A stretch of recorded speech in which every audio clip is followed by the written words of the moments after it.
ஞானசேகருக்கு வழங்கப்பட்ட தீர்ப்பு சரிதானா? உண்மையான குற்றவாளி சுதந்திரமாக சுற்றித் திரியும் நிலையில் ஞானசேகரன் கைக்கூலியாக இருந்துள்ளார்.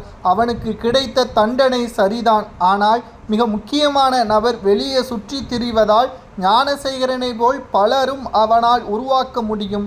யார் அந்த சார் என்ற கேள்விற்கு தற்பொழுது வரை விடை கிடைக்கவில்லை. அரசு தரப்பு வழக்கறிஞரும் இனி யார் அந்த சார் என்ற கேள்வியை கேட்டால் அது நீதிமன்றத்தை அவமானம் செய்யும் விதமாக அவமதிக்கும் செய்யும் விதமாக மாறிவிடும் என்று அரசு தரப்பு வழக்கறிஞரை கூறியுள்ளார். தற்பொழுது யாரை காப்பாற்றுவதற்கு ஒட்டுமொத்தமாக ஞானசேகரன் மீது பழிபோட்டு நீதிமன்றம் தீர்ப்பு வழங்கியிருப்பது சரியா என்பதை தான் நாம் கேட்கக்கூடிய கேள்வியாக பார்க்கிறோம்.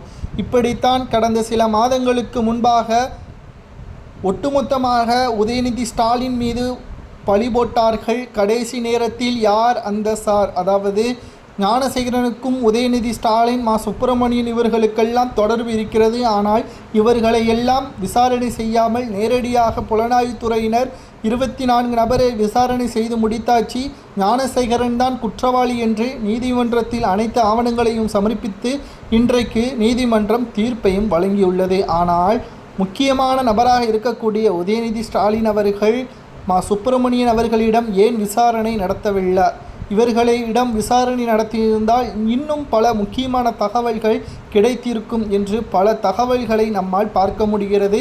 இணையதளங்களிலும் இதை பற்றி பேச முடிகிறது.